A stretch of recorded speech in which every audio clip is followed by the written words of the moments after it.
প্রধানমন্ত্রী শেখ হাসিনার চীন সফরকে অর্থনৈতিক সমৃদ্ধির ভিত্তি হিসেবে দেখছেন কূটনৈতিক ও আন্তর্জাতিক সম্পর্ক বিশ্লেষকরা। 2041 সালের মধ্যে বাংলাদেশকে উন্নত দেশে পরিণত করতে সরকারের লক্ষ্যমাত্রা বাস্তবায়নে চীনের বিনিয়োগ সহযোগিতার ভিত্তি আরও সুদৃঢ় হবে বলে আশা করছেন তারা। তিস্তা সহ অন্যান্য ইস্যুতে বাংলাদেশের ভারসাম্যমূলক অবস্থান দুদেশের সম্পর্কে কোনো প্রভাব ফেলবে না বলেও আশা বিশ্লেষকদের। প্রধানমন্ত্রী শেখ হাসিনার চীন সফরে বাংলাদেশের অবকাঠামো উন্নয়ন, ডিজিটাল অর্থনীতির উন্নয়নের পাশাপাশি বাণিজ্য বিনিয়োগে বাংলাদেশ ও চীনের মধ্যে 21টি সমঝোতা স্মারক সই হয়েছে। বাংলাদেশকে $1 বিলিয়ন আর্থিক সহায়তারও ঘোষণা দিয়েছে চীন। প্রধানমন্ত্রীর চীন সফরে চাওয়া পাওয়ার হিসাব কতখানি মিলেছে সে প্রশ্ন এখন সব মহলে। তবে বিশ্লেষকরা মনে করছেন এ সফরের মধ্য দিয়ে দুদেশের সম্পর্ক আরও মজবুত হবে। বাংলাদেশের উন্নয়নে চীনের বিনিয়োগের পরিধি বাড়তে থাকবে বলেও আশা তাদের। 2041-এর ভিশনের কথা চিন্তা করি যে একটু উন্নত বাংলাদেশ বা স্মার্ট বাংলাদেশ, সেই জায়গায় পৌঁছতে হলে যেই ধরনের অর্থনৈতিক উন্নয়ন দরকার, সেইটার জন্য আমাদের বহির্বিশ্ব থেকে আমাদের সাপোর্ট দরকার, আমাদের সেই ধরনের অর্থনৈতিক সম্পর্ক দরকার। সেটি আমরা চীনের সঙ্গে ইতিমধ্যে প্রতিষ্ঠা করেছি এবং এই সফরের মাধ্যমে এই সম্পর্কটা আরও শক্তিশালী হবে। অর্থনৈতিক সম্পর্কে একটা বড় ভিত্তি তৈরি হয়েছে, এটাকে আগামী দিনে আরও এক্সপান্ড করা।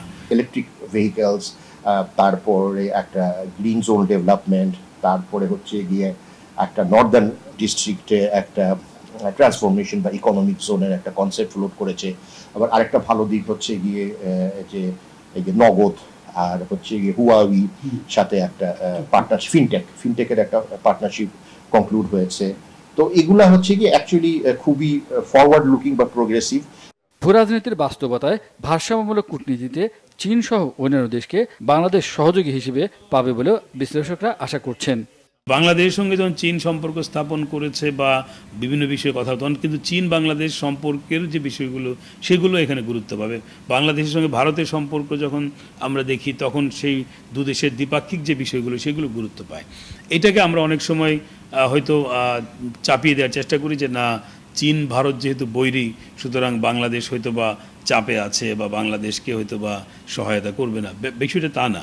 জিওগ্রাফিক্যাল কনটেক্সটেও দেখতে হবে, কেননা আমাদের কিন্তু 54 ট্রান্সবাউন্ডারি রিভার আছে বা +1-2 হবে।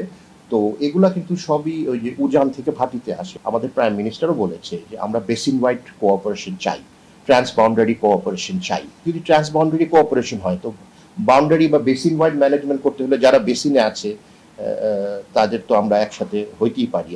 রোহিঙ্গা সংকট সমাধানে চীনের প্রেসিডেন্টের সহযোগিতার আশ্বাস শিগগিরই কার্যকর হবে বলে মনে করেন তারা। ইমরুল কায়েস, বাংলা ভিশন, ঢাকা।